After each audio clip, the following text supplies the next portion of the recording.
En BDO en Argentina, llevamos el ADN de una red global fundada por líderes y para líderes.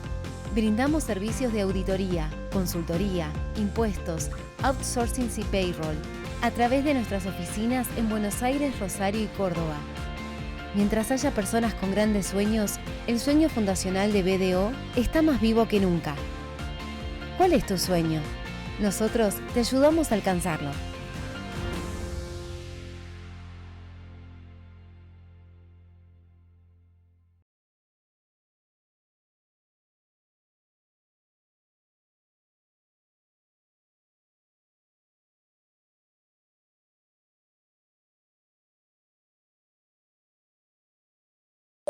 Me cagaron las vacaciones. La culpa es mía, que le creía el pronóstico. Le podés cerrar un poco, pero no a todo.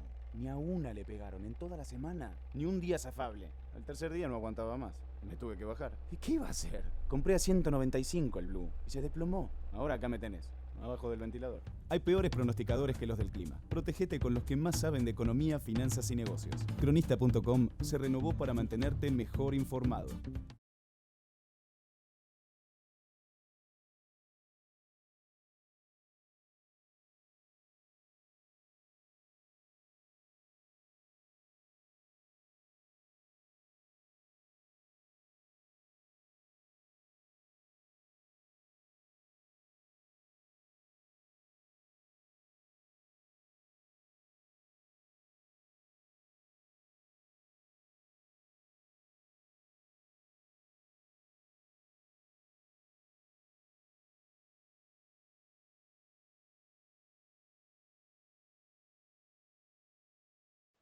Buenos días para todos. Mi nombre es Miguel Giorgio y en primer lugar quería agradecer a las autoridades del Consejo por la invitación, por otorgarme este espacio para traerles a ustedes algunas cuestiones que considero relevantes a la hora de la liquidación del impuesto a las ganancias para sociedades, ¿no? La idea de esta charla va a estar esquematizada en base a tres pilares. Lo primero que vamos a ver es por dónde empiezo, es decir, cómo arranco si yo tengo que liquidar una sociedad comercial, el impuesto a las ganancias, y no sé por dónde arrancar. Bueno, la idea de esta charla es que se lleven por lo menos una guía de qué es lo que hay que tener en cuenta y cómo canalizo estas cuestiones para llegar a entregar una liquidación final, ¿no? Eh, Después pasaremos a cuestiones comunes que atañen a todos los contribuyentes. Por supuesto, hay contribuyentes que tienen cuestiones particulares y no serán tratadas en esta reunión.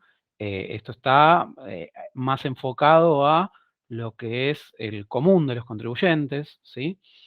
Y siguiendo esa línea, vamos a ver después, meternos en lo que son los principales ajustes que uno tiene en una declaración jurada, ¿sí? A la hora de confeccionarla. Pero bueno, justo nos preguntábamos recién, ¿por dónde empiezo? Si yo tengo que empezar a liquidar una sociedad, ¿qué hago? Bueno, lo primero que tenemos que hacer es hacernos de la información del año anterior, ¿sí? Del ejercicio anterior. Para esto, ¿yo qué voy a tener que pedir? Bueno, primero que me hagan llegar los estados contables auditados, la declaración jurada y los papeles de trabajo de esa declaración jurada, papeles de trabajo, y a esto mucho cuidado, sobre todo cuando vemos que venía de tal vez un profesional anterior y hay mucha reticencia a la hora de dar los papeles. Lo que uno tiene que recalcar es que los papeles de trabajo son necesarios para, para poder liquidar, ¿sí? Y si bien el contador tiene sus papeles de trabajo, la información es del contribuyente. Entonces, si tenemos que hacernos de estos papeles de trabajo, ¿sí? Y por supuesto, bueno, el sumas y saldos, ¿sí? Porque todo balance tiene un sumas y saldos, como bien sabemos, y tal vez indagar sobre los principales criterios que se adoptaron a la hora de la liquidación anterior, porque bueno, a veces hay cuestiones controvertidas y la postura de la sociedad se eligió en un momento. Bueno, siempre es un buen momento para repensar si está bien o está mal, pero por lo menos saber qué es lo que se hizo y no que se hizo porque sí, ¿no?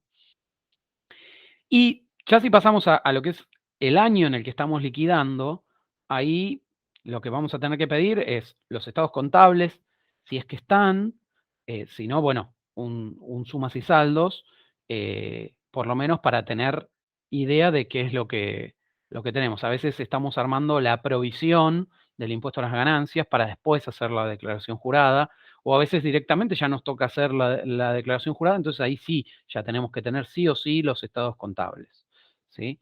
Em, con todo esto, con toda esta información, nosotros vamos a poder analizarla en profundidad y vamos a armar un pedido de información, ¿sí?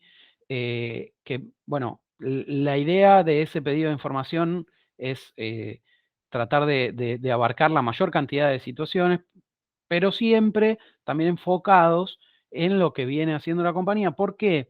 Porque uno puede ver en la experiencia profesional que los ajustes en una sociedad se van repitiendo año a año. No quiere decir que no aparezcan cosas nuevas, pero sí que medianamente en un 80-90% los ajustes suelen ser los mismos, ¿sí? Del año anterior. Y todo esto tiene que ser reforzado con entrevistas con el cliente, ¿sí? A veces, dependiendo del tamaño de la compañía, a veces podemos tener entrevistas con el CFO, con el gerente de impuestos, con eh, tal vez el CEO, a veces con el dueño, porque sabemos los tamaños de empresas a veces no son todos los mismos, entonces no están todos los cargos, pero sí tener entrevistas con la gente que maneje la contabilidad y que sepa del negocio. Muchos ajustes tal vez surgen de una charla con el cliente y después se ve en lo que es los estados contables, que si por ahí uno viera solamente los estados contables, no saldría tan fácilmente, ¿sí? Eh, entonces, bueno, eso es la cuestión fundamental para arrancar, digamos, qué es lo que tengo que pedir. Vamos a verlo seguidamente, ¿sí? Cuando uno arma un pedido de información, los principales ajustes, acá como decíamos al principio, la idea es ver temas principales, ¿sí? Lo que yo voy a tener que pedir medianamente, bueno, son estas cuestiones que están acá, ¿no? Como el tema de las previsiones y las provisiones, vamos a ahondar, después de todos estos puntos vamos a estar ahondando más adelante, pero digamos, con un pantallazo, acá lo que se quiere ver con previsiones y provisiones es tratar de identificar ciertos gastos que no son deducibles, ¿sí? Las operaciones financieras, porque bueno, lógicamente no es lo mismo estar valuando fondos comunes de inversión que bonos, acciones, cada uno tiene su complejidad. Eh, gastos de automóviles, sabrán que hay una deducción, lo vamos a ver más adelante. Las distintas formas de evaluación de los bienes de cambio, ¿sí? No es lo mismo una empresa agropecuaria que una empresa que compra y revende, por ejemplo, lapiceras, que una textil que fabrica, que fabrica camisas, por ejemplo, no es lo mismo. ¿Sí? Cada una tiene un criterio de evaluación, que lo vamos a estar mencionando, ¿sí? Luego vamos a estar viendo también, bueno, el tema de donaciones, liberalidades, la ley del impuesto establece ciertas limitaciones, ¿sí? Como las liberalidades que no son deducibles y las donaciones que tienen un tope del 5%. ¿Qué pasa con el tema de las multas? ¿Sí? Eh, también hay que ir preguntando, cuando uno arma el pedido de información, si hay ingresos y gastos de fuente extranjera, ¿sí? Recuerden que la liquidación del impuesto a las ganancias nos hace diferenciar los resultados de fuente argentina de los de fuente extranjera, y esto es también basado en, en que cuando uno tiene un impuesto análogo del exterior puede tomárselo a cuenta bajo ciertas limitaciones. Hay que indagar si existen gratificaciones al personal, ¿sí? Porque la deducibilidad no es 100% segura, hay que ver el tema de que se hayan pagado. También relacionado a cuestiones de pagos es todo lo que sea pagos al exterior, ¿no? Uno tiene que hacerse de los pagos al exterior, ver si se ha retenido bien. Vamos a estar tocando este tema y el por qué. Hay que pedir el informe de abogados con las causas, ¿sí? Para ver cómo está un poco la compañía y la deducibilidad de ciertos cargos. Un tema muy importante es los honorarios a directores y síndicos. Esto tiene la ventaja que nos da un tiempo, luego del ejercicio, lo vamos a estar viendo, eh, para tratar de analizar la deducibilidad y qué conviene, sobre todo cuando estamos hablando de empresas pequeñas, ¿sí? Esto es importante, pero bueno, uno tiene que preguntar, por supuesto, si ha habido o si piensa haber honorarios al directorio, ¿no? También hay que evaluar o preguntar por lo menos si la compañía tiene algún régimen de promoción, algo que le exima, ¿sí? de ingresar el impuesto y consecuentemente que haya gastos asociados a eso. La liquidación se hace un poco más compleja, pero bueno, hay que preguntarlo. Y bueno, vamos a tener que preguntar o pedir, mejor dicho, en el pedido de información, lo que se llama revalúo, ¿sí? De bienes de uso. Esto no es otra cosa que un detalle de todos los bienes de uso. Eh, Vamos a tener que pedir tanto el contable como el impositivo, ¿sí? Es muy importante pedir ambos porque ahí se pueden ver los distintos criterios. Y también que nos informen de las altas y las bajas, ¿no? Sin eso no vamos a poder liquidar porque vamos a necesitar para ver las amortizaciones, estar viendo que estamos amortizando bien. Y por último, bueno, lo que mencionábamos acá, obviamente esto es una guía para armar el pedido de información, hay muchas otras cuestiones, pero las operaciones con las sociedades vinculadas, hay que verlo sobre todo con las vinculadas del exterior, ¿sí? Aunque AFIP hoy en día está también controlando las operaciones con vinculadas del país, pero bueno, ese es otro cantar. Acá lo que se quiere ver es cuestiones, bueno, relacionadas a precios de transferencia y ciertas limitaciones en la deducción de intereses que vamos a estar hablando. Bueno, ya si pasamos a cuestiones más generales, lo que tenemos que mencionar, y para aquel que por ahí se está iniciando, es que va a haber un balance contable del cual nosotros vamos a partir para liquidar, pero nosotros tenemos que llegar a un balance impositivo, ¿sí? No solo un estado de resultados, un balance impositivo. Para esto tenemos que hacer ciertos ajustes basándonos en las normas legales, ¿sí? En la ley del impuesto a las ganancias y su decreto reglamentario, que trae, bueno, distintos ajustes que nos va a hacer llegar del balance contable al balance impositivo. Y así vamos a poder liquidar el impuesto. Siguiendo con este tema, algo importante para mencionar es el tema de las alícuotas, ¿sí? Ustedes recordarán que a fines de 2017, la ley 27430 impuso una modificación en el tema de las alícuotas. Con anterioridad, todos los ejercicios comerciales tenían la alícuota del 35%, ¿sí? Em, y a partir de los ejercicios iniciados desde el 1 de enero de 2018, esta ley modificó las alícuotas tendiendo a la baja, ¿no? Con una integración respecto del impuesto sobre los dividendos.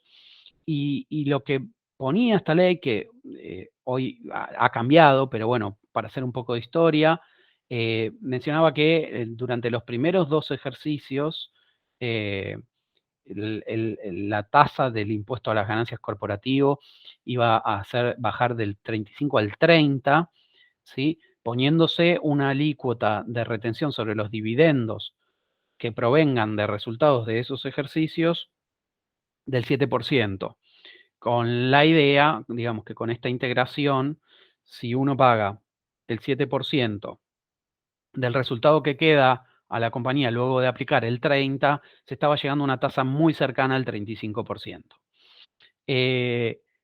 Y la idea era que los ejercicios que iniciaban a partir del 1 de enero de 2020 ya tuvieran una alícuota del 25%, con una retención sobre dividendos del 13%, de manera tal de también lograr entre los dos la alícuota del 35%.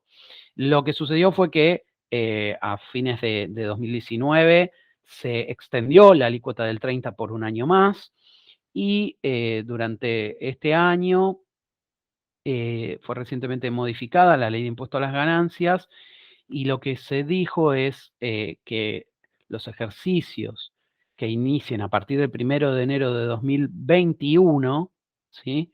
Ya no tendrán más una tasa fija para todas las sociedades, sino que dependerá de la ganancia neta imponible acumulada, ¿sí? Entonces, bueno, lo que se estableció es un rango de 0 a 5 millones de pesos, de 5 a 50 millones de pesos y de 50 en adelante, donde, bueno, esta escala es progresiva, es decir, los primeros 5 millones de pesos van a pagar el 25%, después entre 5 y 50 van a pagar el 30%, ¿sí? Y arriba de 50 ya quedan al 35%, ¿sí? Y todo esto se complementa, como yo mencionaba, con el impuesto sobre los dividendos, ¿no? O sea, la retención que tiene que hacer la empresa como pagadora en el momento del pago de los dividendos. Y acá lo que hay que mencionar, bueno, lo que decíamos, ¿no? Hasta los ejercicios iniciados a partir del 31 de... Aquí me quedó mal la filmina. Hasta cierres 31/12 de 2017. Lo voy a modificar para enviar el material luego. Hasta cierres de ejercicio 31 de diciembre de 2017, esto iba sin retención, ¿sí? Y lo que tenía agregado es ver el impuesto de igualación, ¿sí? El impuesto de igualación lo que trataba era de que cuando se distribuyeran ganancias que no habían tributado el impuesto, de acuerdo a las normas generales del impuesto a la ley, se tributara un 35% sobre eso, ¿sí? Y bueno, los ejercicios iniciados desde el 1 de enero de 2018, por eso ahí se ve que me quedó mal tipeada la filmina, ya tienen un 7%, y es esto que les explicaba. Primero un 7 con la idea de llegar a un 13, y ahora, bueno, con esta última modificación siempre fue el 7, con lo cual hoy estamos en un 7, ¿sí? Y lo que hay que tener en cuenta es que tiene que ser de dividendos originados en resultados de ejercicios iniciados a partir del 1 de enero de 2018. Bueno, y otra cuestión fundamental para tener en cuenta como aspecto común en todos los sujetos es el ajuste por inflación, ¿sí? La ley 27430 reimplantó el ajuste por inflación, ¿sí? Y lo que dijo fue, bueno, si bien ha tenido una pequeña modificación, y ahora lo vamos a mencionar, la idea era que en los ejercicios iniciados a partir del 1 de enero de 2018, se reimplante el ajuste por inflación en la medida que el IPC, o sea, el índice de precios al consumidor, publicado por el INDEC, supere ciertos parámetros, ¿sí? En un principio, la idea era que sea por tercios, y luego se modificó diciendo que el primer año debía ser un 55%, que el segundo año, es decir, el segundo ejercicio iniciado a partir del 1 de enero de 2018, un 30%, y el tercer año un 15%, ¿sí? Después, también lo que es importante es la forma de cómputo de este ajuste por inflación, porque en un principio también era por tercios, es decir, uno iba a determinar el ajuste por inflación e imputar un tercio al año que estaba liquidando, otro tercio al año siguiente y otro tercio al año siguiente, sea un ajuste por inflación positivo o negativo. Es decir, a los que le daba un ajuste por inflación positivo era una financiación a tasa cero, pero a los que le daba un ajuste por inflación negativo era la prohibición de aplicar el ajuste por inflación integral al 100%, con lo cual ya ha habido ciertos pronunciamientos sobre la inconstitucionalidad de esto, ¿sí? Y después fue modificado y en el segundo y tercer año, lo que se dijo es se imputará por sextos, con lo cual, volvemos a lo mismo, para el que le daba un ajuste por inflación positivo era un diferimiento, pero para el que le daba un ajuste por inflación negativo era justamente aún peor, porque esa pérdida la iba a tener prorrateada en 6 años, ¿sí?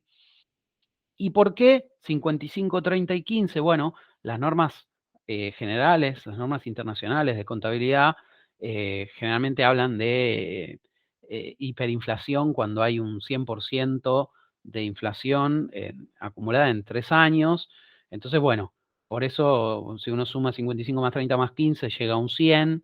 En casi todos los casos se ha cumplido, hay muy pocos cierres en los que no se ha llegado, sobre todo en el primer parámetro, que era el 55, todo dependía de la fecha de cierre, pero podía pasar que había cierres de septiembre que había que aplicar ajuste por inflación y de octubre que no, porque uno daba 56% de inflación y el otro daba 54%, ha pasado eso. Y bueno, a partir del cuarto año, ya ahí lo que se va a un estándar más común y es, bueno, yo tengo que ver la inflación de los últimos 36 meses y si supera el 100, ya aplico el ajuste por inflación, ¿sí? Y bueno, por lo menos hasta ahora no se ha modificado. Este ajuste, digamos, del cuarto año se computaría plenamente. Digo computaría porque no sería descabellado que en una futura modificación esto se vaya a cambiar y también se intente em, diferir tanto la ganancia como la pérdida, ¿no? Pero bueno, hoy en día con las normas que tenemos, esto sigue estando con cómputo pleno, ¿sí? Entonces, bueno, si yo voy a liquidar, tal vez estoy liquidando el ejercicio 2021, todavía no ha llegado, pero un cierre de diciembre de 2021, yo puedo tener sextos de ejercicios anteriores y voy a computar el 100% de, de este, de este ejercicio. Bueno, y el ajuste por inflación se complementa con el artículo 93 del ordenamiento actual, antes el artículo 89, que implicaba ciertas actualizaciones de ciertos gastos o ciertas deducciones eh, que permitía la ley. No quiero entrar demasiado en el punto porque no es tampoco la idea de esta charla, pero yo los invito a leer con profundidad este artículo y sobre todo los artículos que hacen mención a este artículo, porque bueno, una cosa es cuando aplica el ajuste por inflación, justamente que hemos superado 55, 30, 15 o 100 en los últimos 3 años, dependiendo del ejercicio que estemos liquidando. Y otra cosa es si no se superan esos parámetros. Entonces, ahí algo a tener en cuenta, pero bueno, lo menciono para que estemos todos al tanto. Y bueno, ya si pasamos, tenemos aquí un compendio, o la idea es llevarles a ustedes un compendio de principales ajustes con los que uno se va a topar a la hora de hacer una declaración jurada. Por supuesto, no son todos, y no es lo que se pretende, sino principales temas y llevarse algunos tips de aquí que les hagan, por lo menos a la hora de liquidar, a ver si estoy viendo esto, que puede llegar a ser útil, ¿no? El primero que elegimos, y bueno, esto es más con un criterio general, ¿no? Y es eh, remarcar un poco el concepto de gastos deducibles, ¿no? El principio general es que el gasto será deducible cuando esté destinado a obtener, mantener y conservar ganancias grabadas. ¿Sí? Con lo cual, y algo que hablábamos a la hora de armar el pedido de información, era si yo tengo algún régimen de promoción, ¿sí? Que me exima de, de ciertos resultados, no tal vez que el régimen de promoción me reduzca la tasa, como puede ser la ley de promoción de software anterior o la ley de economía del conocimiento actual, sino alguno que dé una exención total, por ejemplo, el régimen de Tierra del Fuego, ¿sí? Yo voy a tener que ver que los gastos estén asociados a la generación de una ganancia grabada, ¿sí? Y si no lo está, tendré que ver algún mecanismo razonable, eh, tendré que hacer una apropiación directa o encontrar algún mecanismo razonable para apropiarlo. Con respecto a la necesariedad del gasto, ¿sí? Ya ha habido fallos, a ver, el fallo más común es Truco, ¿sí? Pedro Truco, de Cámara, es un fallo bastante antiguo, y lo que se le ha dicho a la FIP es que la FIP no puede meterse en la necesariedad del gasto, ¿sí? Eh, digamos, si no, sería muy peligroso que AFIP se ponga a ver gasto por gasto si esto fue necesario o no. ¿Sí? El contribuyente es el que decide en si hacer el gasto o no, y no se puede meter la FIP en eso. Y esto nos trae a un tema, y que en los últimos días ha sido muy caliente, y es la universalidad del pasivo, lo que se conoce como la universalidad del pasivo, o en definitiva, todo lo que es relacionado a que todo el pasivo financia todo el activo.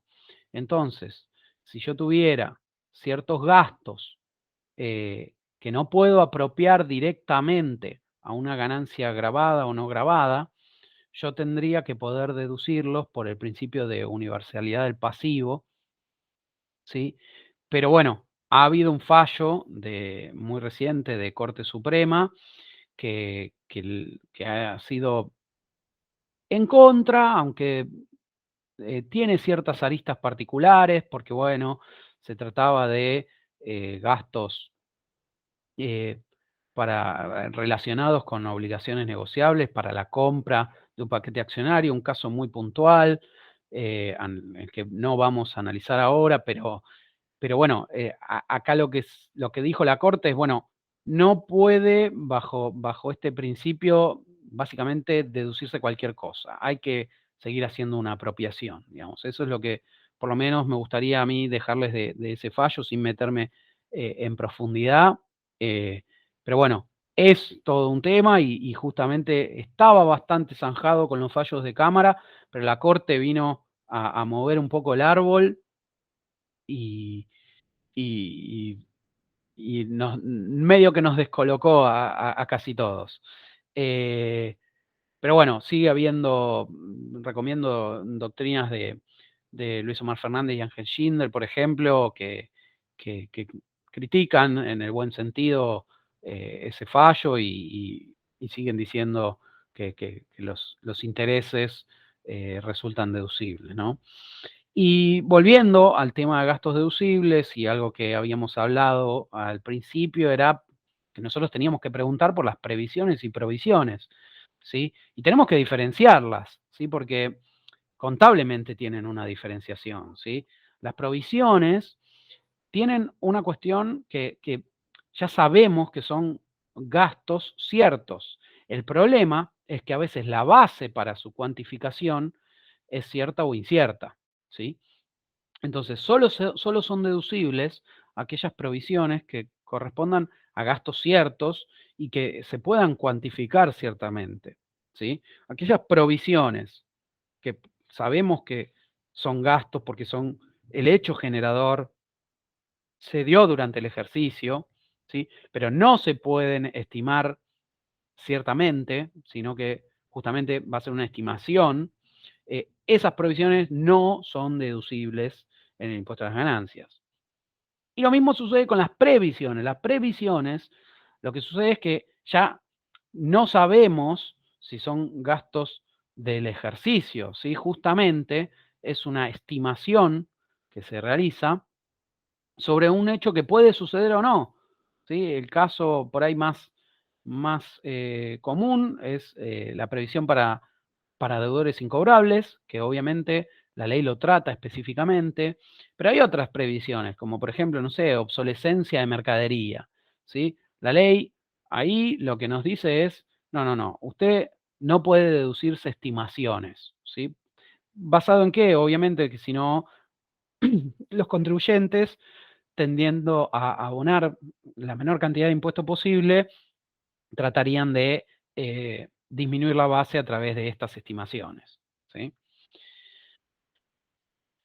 Bueno, como decíamos, la previsión de deudores incobrables lo que tiene es un tratamiento bastante marcado en la ley, ¿sí? La ley se mete con la previsión. eh, por supuesto, lo que nos dice es que podemos ir por vía de la previsión y la previsión tiene una forma de cálculo, y si no, lo que va a haber que hacer es ver los índices de incobrabilidad, ¿no? O sea, nosotros tenemos que ver de cada deudor si ha cumplido o no el índice de incobrabilidad que menciona el decreto reglamentario, eh, para ver si resulta deducible o no de la base imponible. Entonces, bueno, estos índices los pueden ver aquí en la filmina, pero básicamente es la verificación del crédito, ¿sí? En el concurso preventivo. No basta con que nuestro deudor se presente en el concurso, yo tengo que ir y verificar el crédito para lograr la deducción en el impuesto. La declaración en quiebra, aquí sí, fíjense, la declaración en quiebra del cliente. La desaparición fehaciente, o sea, desaparición fehaciente, no una simple desaparición por unos días, digamos, sino que yo lo intenté localizar por todos lados y no aparece. El inicio de acciones judiciales tendiente al cobro, y aquí hay algunas cuestiones porque hay que analizar si una mera carta documento, eh, em, a mi juicio no, pero hay algunos que sostienen que sí, cumple con el índice, ¿sí? Aquí lo que hay que hacer es iniciar la acción judicial, es decir, presentar la demanda, ¿sí? Otro índice de incobrabilidad está dado por la paralización manifiesta de las operaciones, ¿sí?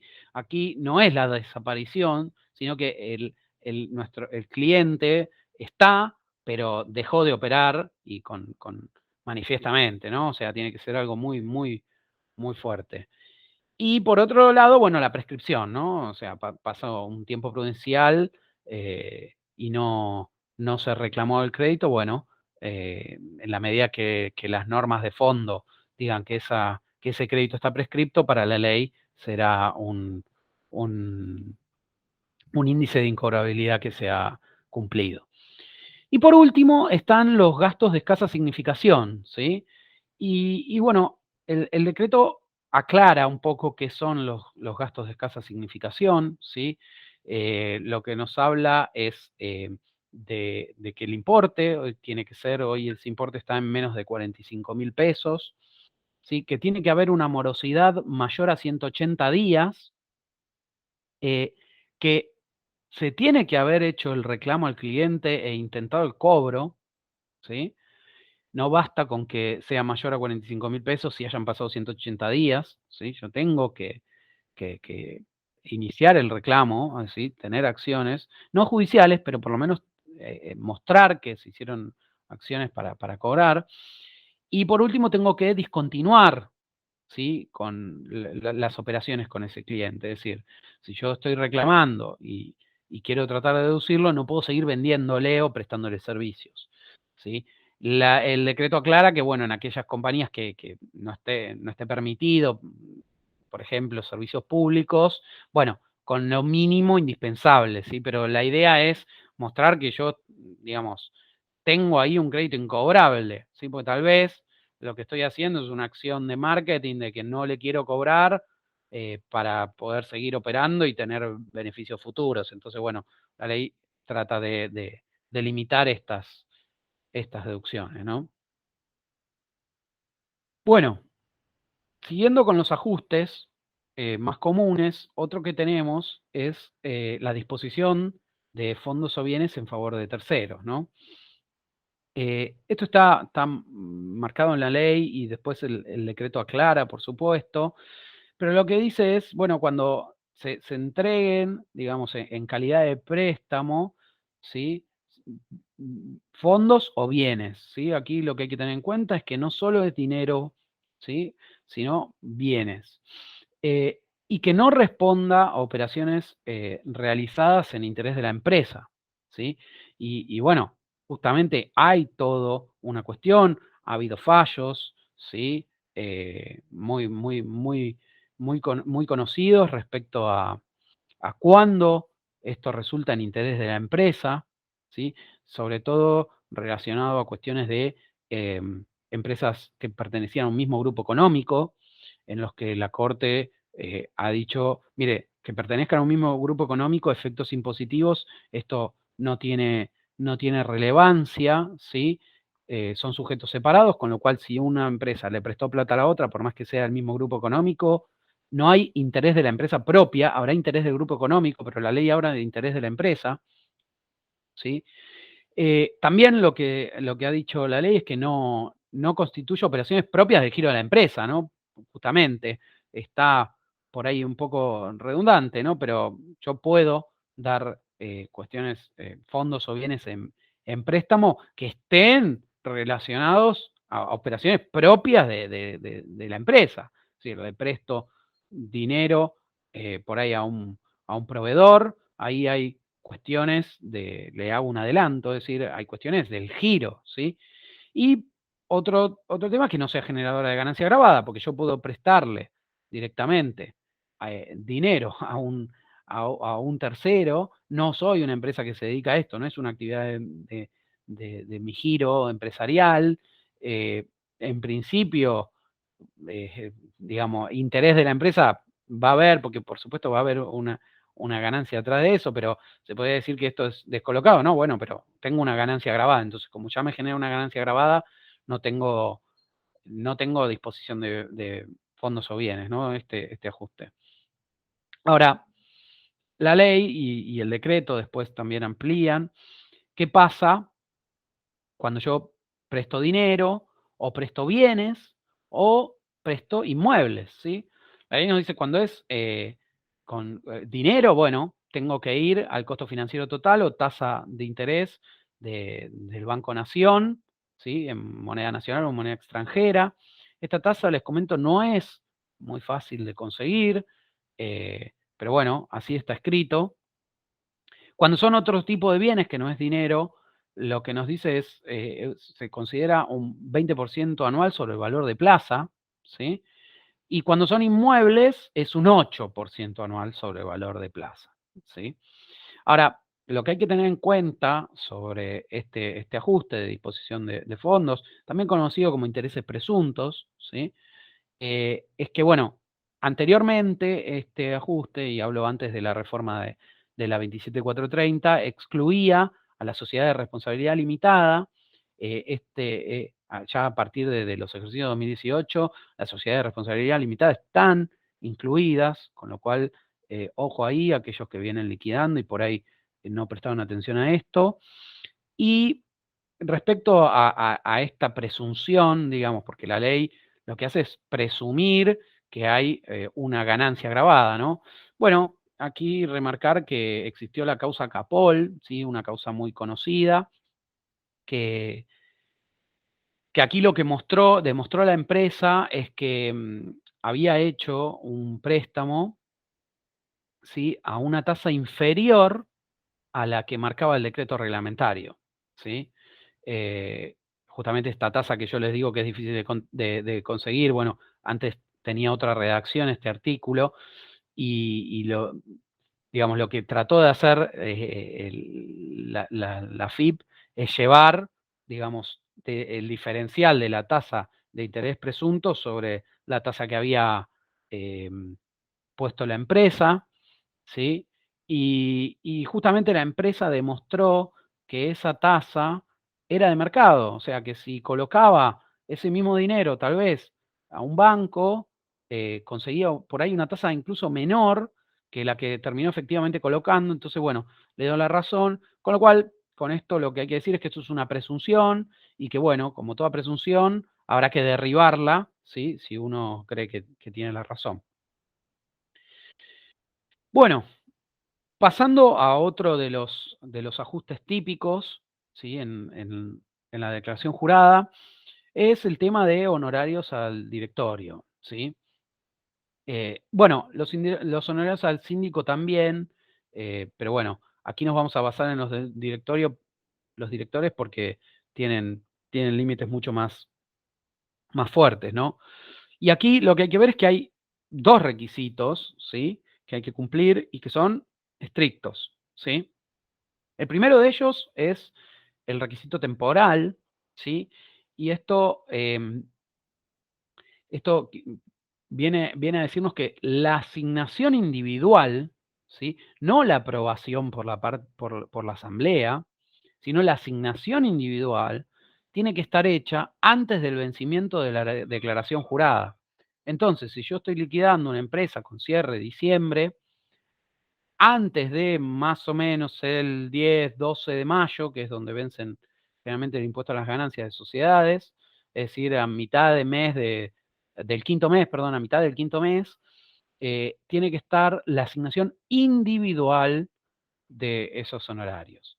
Y por otro lado, lo que es límite cuantitativo, ¿no? La ley nos marca que tenemos que ver dos tipos de límites, ¿sí? El 25% de la utilidad contable, ¿sí? Y aquí recuerden que está remarcada la palabra contable porque eh, el resultado contable hoy contiene el ajuste por inflación contable, ¿sí?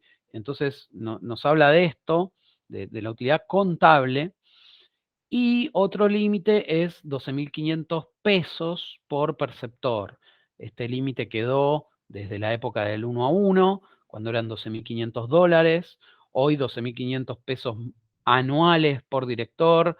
Verdaderamente es irrisorio, porque no es ni siquiera un salario mínimo vital y móvil de hoy en día.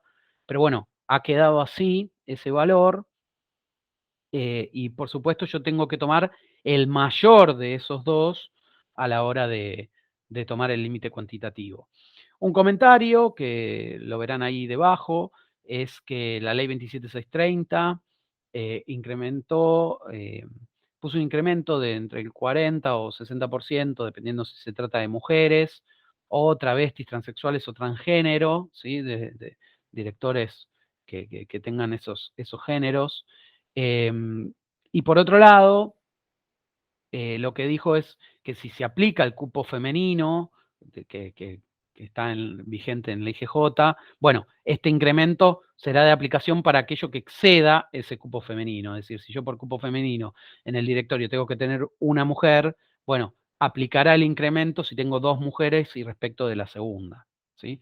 Eso es lo que dice. Bueno, respecto a honorarios y directores, junto a mi amigo y colega Rodrigo Campillay, hemos dado una charla a los cuales los invitamos a ver, está disponible en el canal del Consejo de YouTube, que bueno, profundizamos mucho, estamos hablando 2 horas básicamente de todo este tema. Aquí la idea es hacer un pequeño repaso y bueno, ahí como decíamos, sobre cómo se remunera el directorio, hay que recordar que tal vez el directorio puede ser remunerado mediante sueldo, mediante honorarios o funciones técnico-administrativas, ¿sí? Y no todo está sujeto a estos límites, sino solamente los honorarios al directorio, ¿sí? Después, cada uno tendrá su particularidad y, repito, los invito a que vean dicho video, para que en donde ahondamos muchísimo más estos temas, pero bueno, simplemente dejar reflejado esta cuestión. No nos quedemos con que el directorio solamente va remunerado vía honorarios al directorio, ¿sí? Sobre todo cuando estamos hablando de empresas pequeñas, en donde tal vez el accionista es director y así, que básicamente no deja de ser un solo bolsillo, si bien fiscalmente son bolsillos separados. Bueno, Otro de los ajustes tal vez más importantes que tenemos es la evaluación de los bienes de cambio, ¿no? Y aquí hay que diferenciar un poco lo que mencionábamos, si estamos hablando de materias primas y mercaderías de reventa, productos terminados, productos en proceso o productos agropecuarios, ¿sí? La idea no es tampoco dar, digamos, precisiones sobre cada uno de los métodos de evaluación, ¿sí? Lo que hay que tener en cuenta es que a la hora de la evaluación de las materias primas y mercadería de reventa, uno tiene que tomar básicamente el criterio de últimas compras, ¿sí?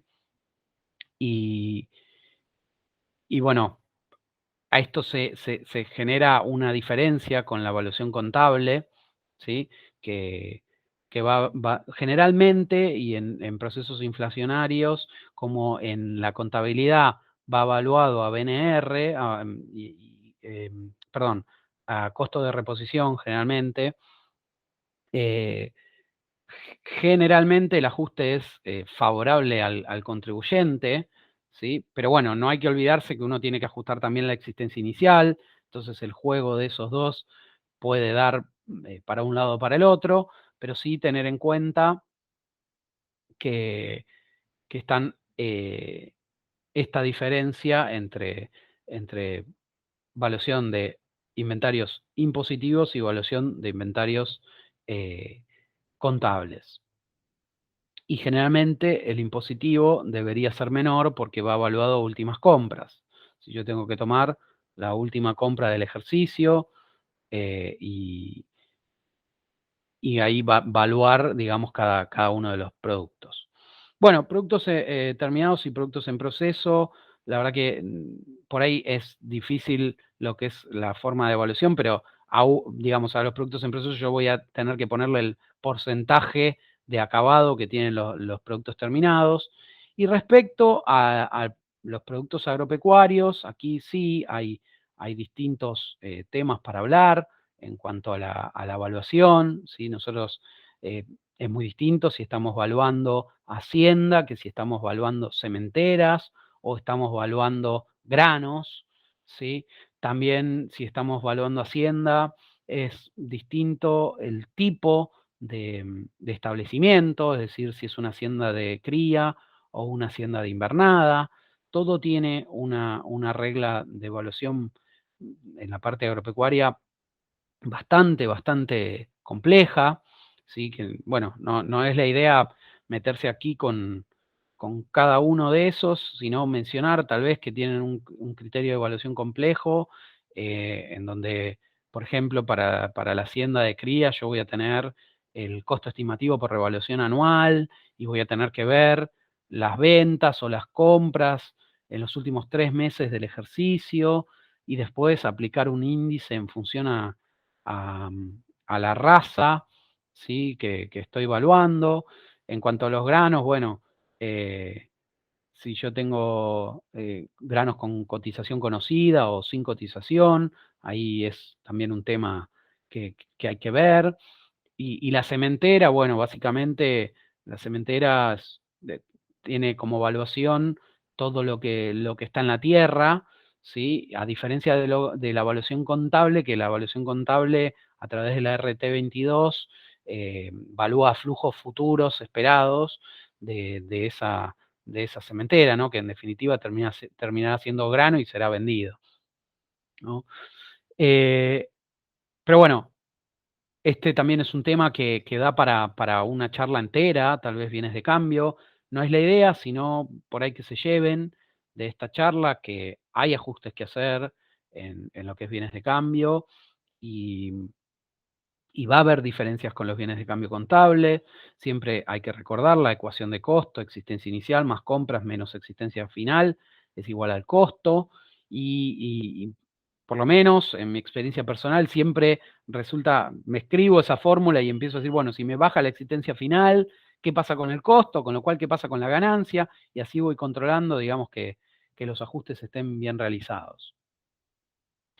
Bien, otro ajuste típico en la declaración jurada del impuesto a las ganancias es todo lo relacionado a las amortizaciones, ¿no? A los bienes de uso. Y aquí tenemos varias cosas para comentar.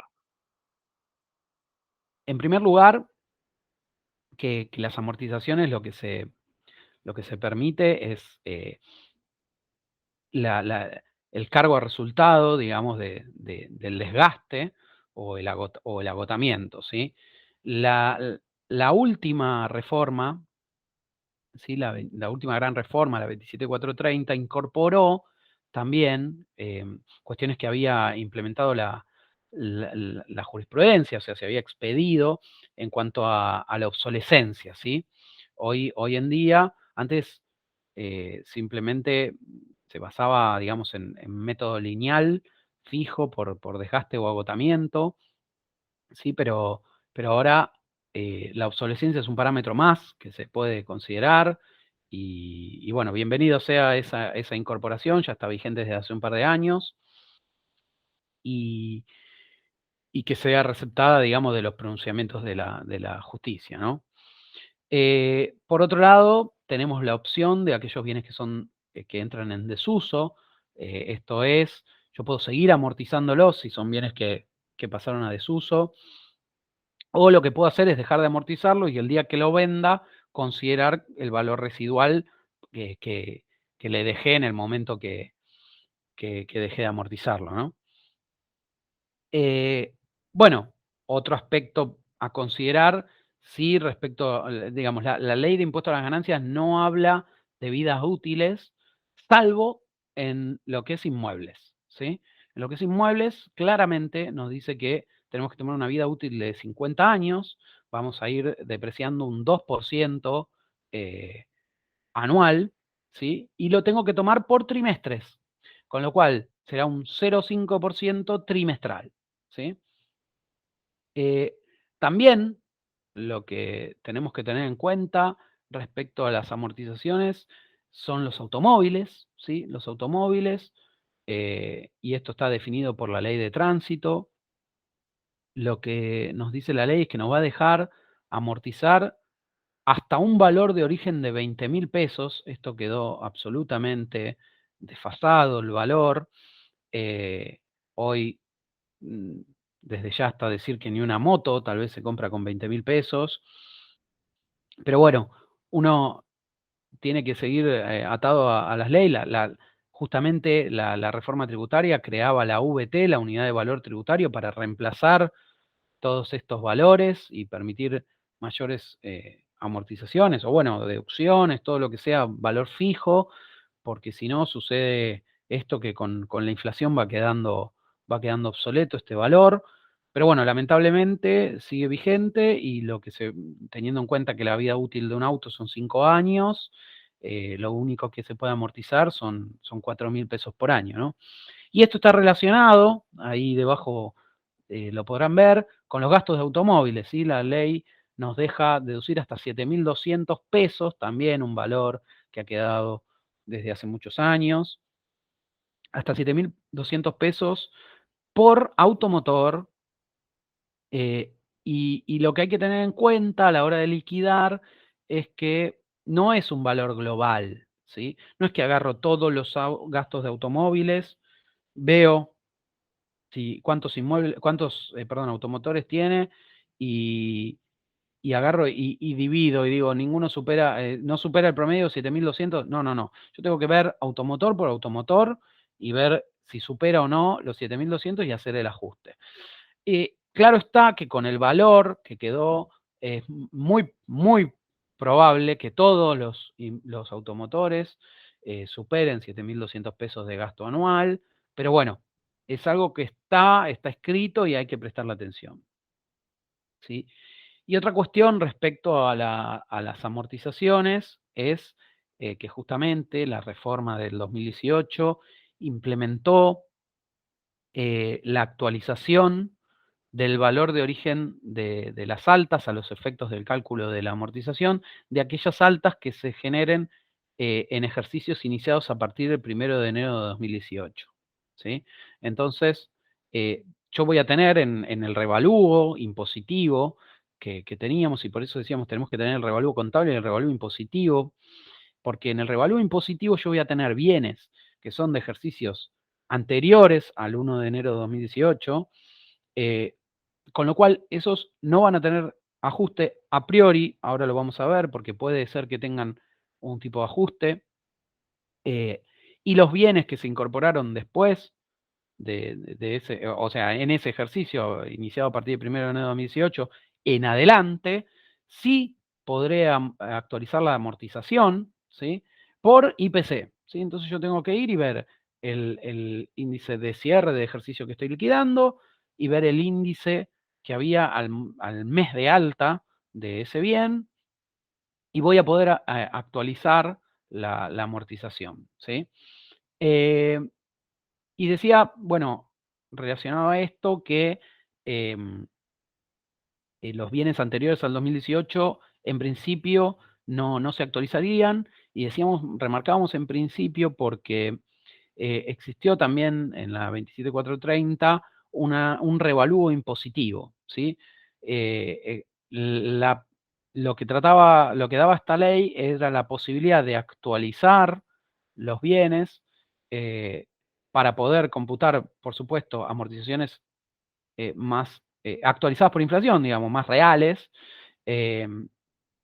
y después también el costo computable a los efectos de la venta.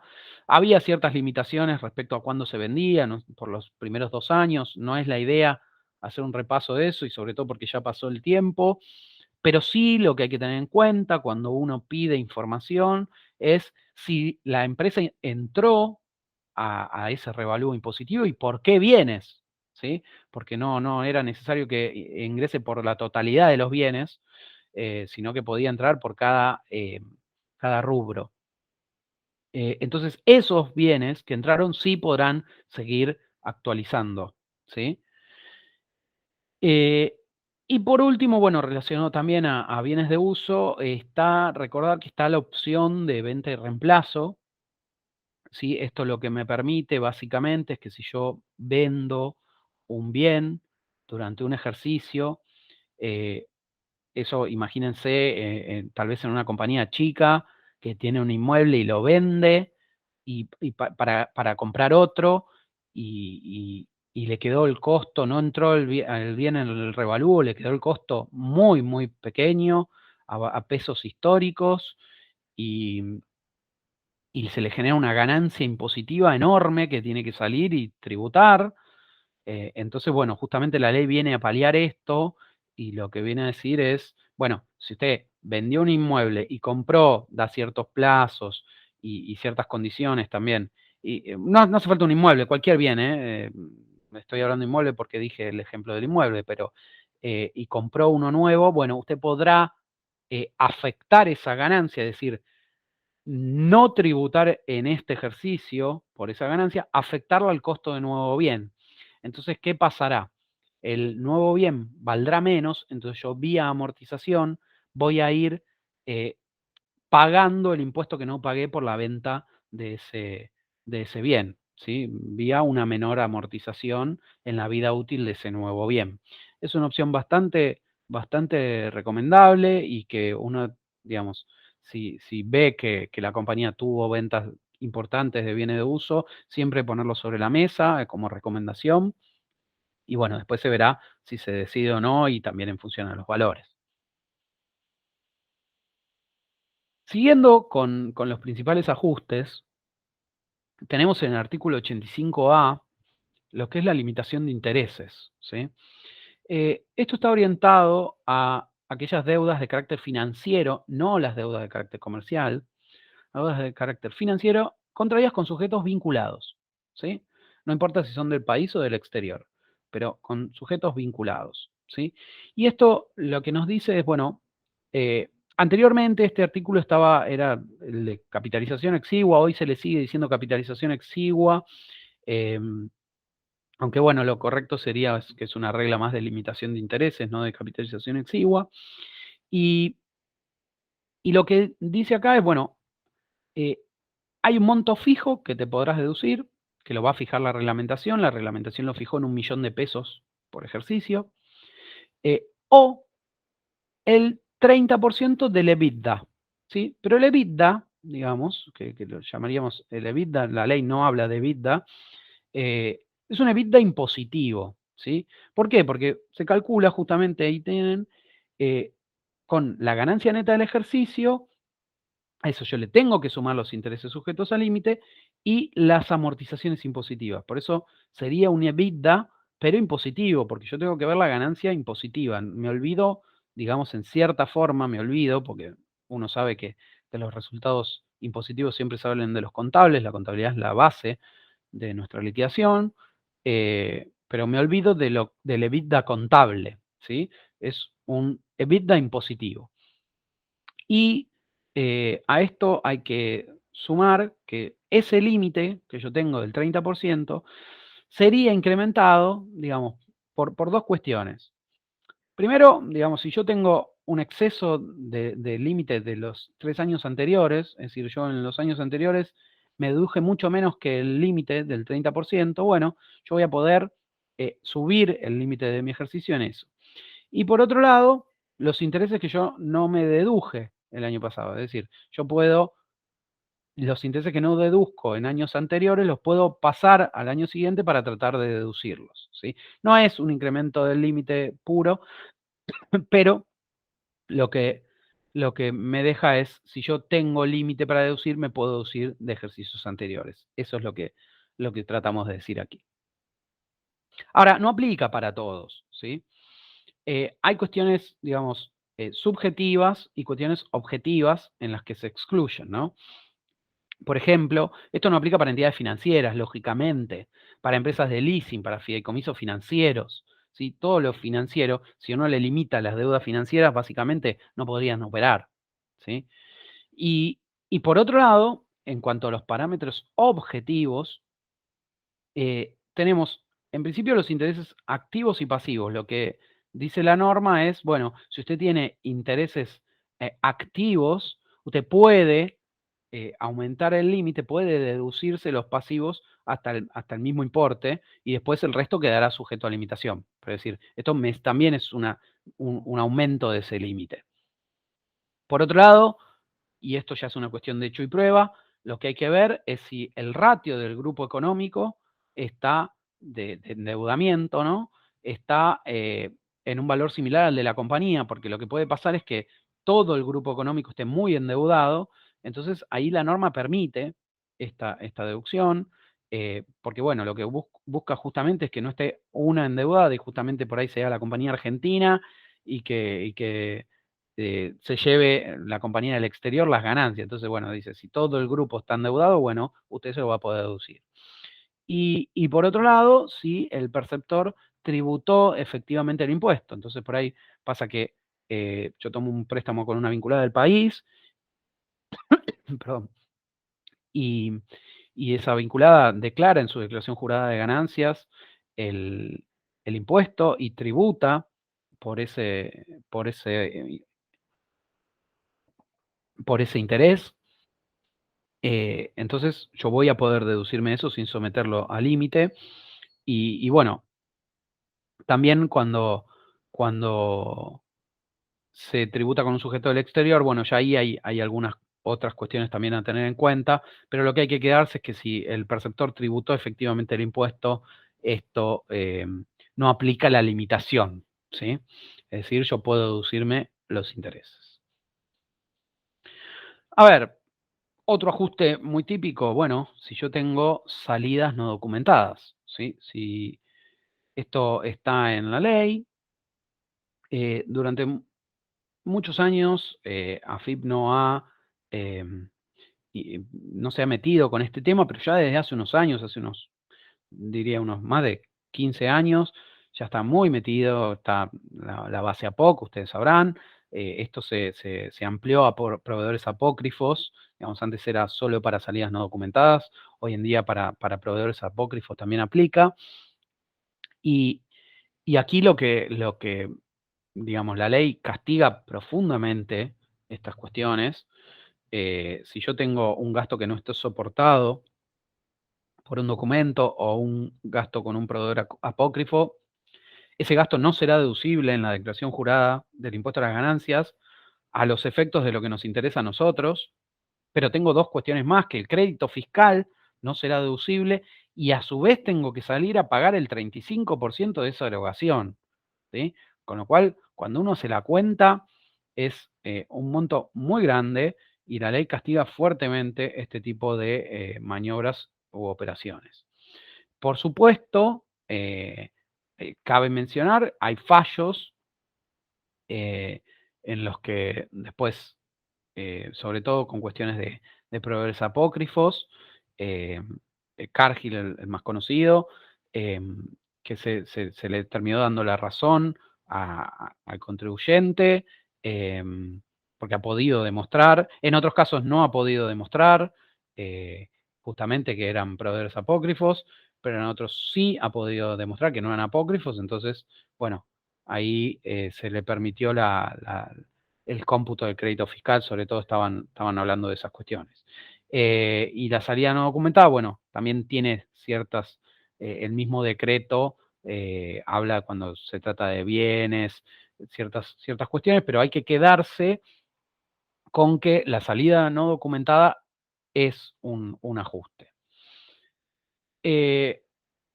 Otro ajuste típico, pasando ya más a otro tipo de ajustes, son los gastos de representación, ¿sí? Y acá, en lo que es los gastos de representación, digamos, lo que tenemos que tener en cuenta es que es todo aquello relacionado con mejorar o mantener su posición en el mercado, ¿sí?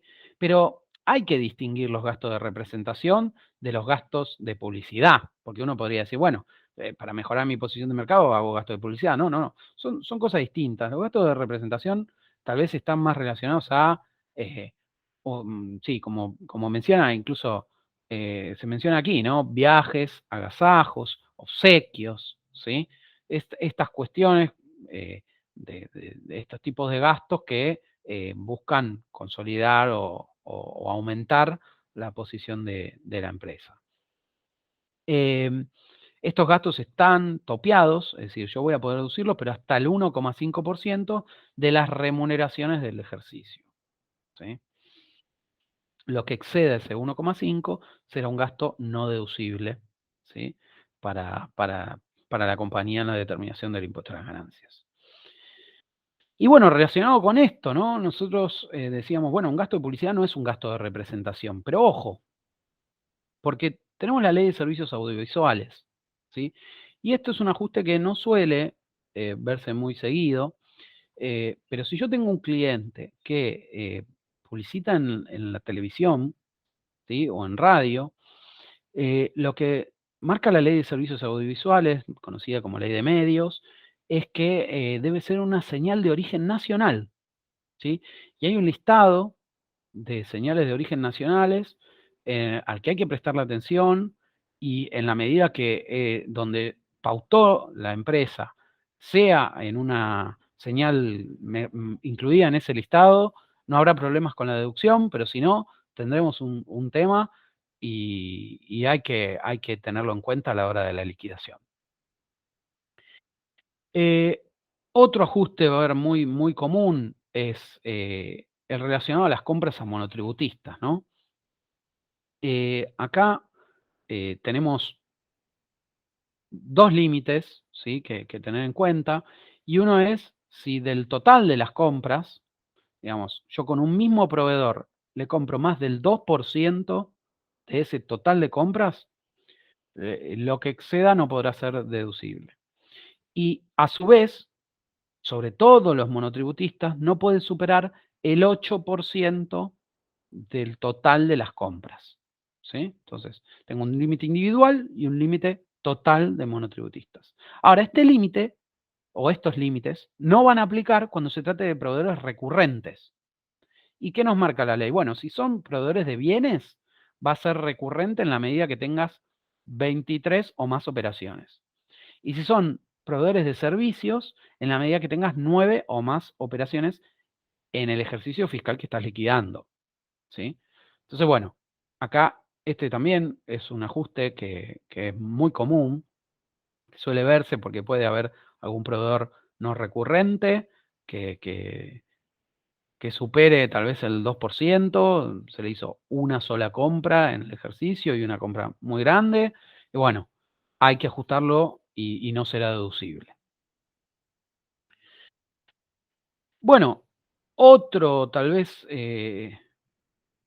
artículo al que hay que prestarle mucha atención, anteriormente en el ordenamiento anterior era el artículo 40, ¿sí? Hoy es el artículo 43, en el que hubo también un fallo muy conocido, la causa San Juan, y lo que dice este artículo es que cuando el contribuyente no haya retenido conforme las normas vigentes, la AFIP podrá impugnar el gasto. Es decir, acá lo que hay que tener en cuenta es, no es que la AFIP impugnará per se el gasto, dice podrá, ¿sí? Es una facultad. Ahora sabemos que si AFIP lo detecta, lo va a impugnar. Y acá lo que hay que tener en cuenta es que puede ser por falta de retención o por un defecto de retención, porque lo que nos habla la norma es conforme las normas vigentes. Entonces yo retuve por un concepto y era por otro, mencionando la RG 830, que tiene varios conceptos, la ley le da la facultad a FIP de impugnar la totalidad del gasto. Suena una locura, pero la verdad que es así. Entonces, y uno también cuando liquida el impuesto a las ganancias, no puede estar haciéndole un due diligence al contribuyente para ver si cada retención hizo bien, ¿sí? Lo que se suele hacer aquí es pedir alguna carta de gerencia para, para resguardarse de que la compañía actuó conforme la normativa vigente, ¿sí? Y esto nos, digamos, quitará responsabilidad profesional a la hora de hacer la declaración jurada, pero sí sepamos que esto lo deberíamos preguntar y si no lo preguntamos, bueno, vamos a tener que corroborar cada uno de los gastos si se retuvo conforme la normativa vigente o no.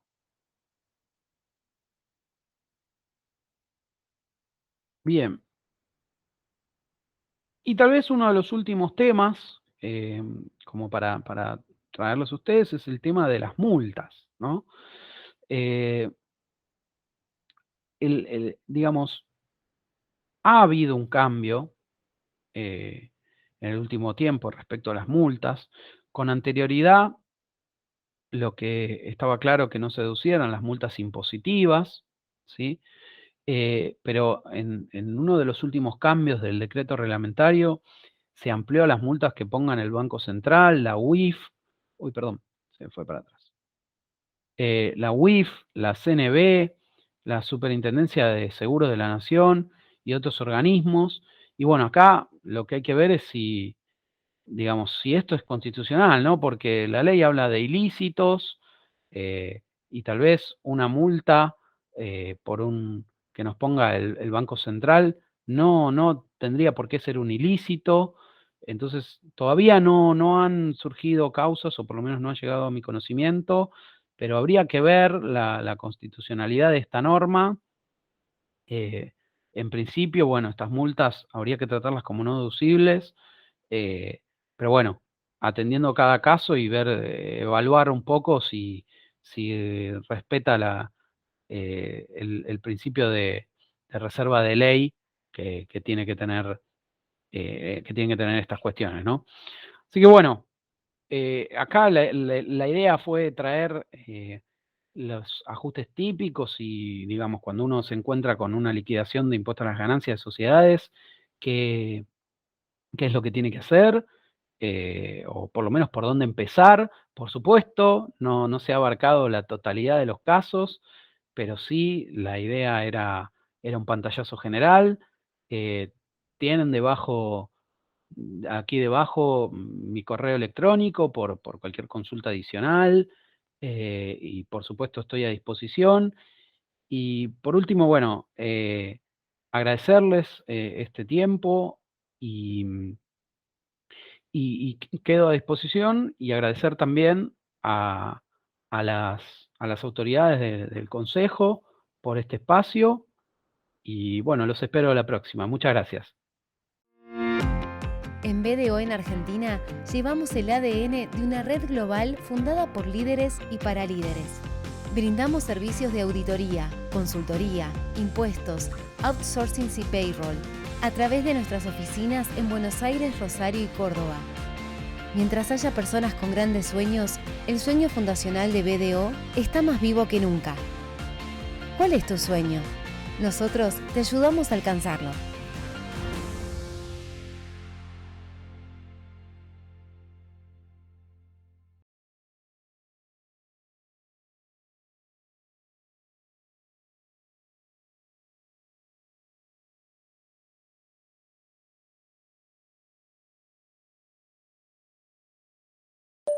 Me cagaron las vacaciones. La culpa es mía, que le creía el pronóstico. Le podés cerrar un poco, pero no a todo. Ni a una le pegaron en toda la semana. Ni un día zafable. Al tercer día no aguantaba más. Me tuve que bajar. ¿Y qué iba a hacer? Compré a 195 el Blue y se desplomó. Ahora acá me tenés, abajo del ventilador. Hay peores pronosticadores que los del clima. Protégete con los que más saben de economía, finanzas y negocios. Cronista.com se renovó para mantenerte mejor informado.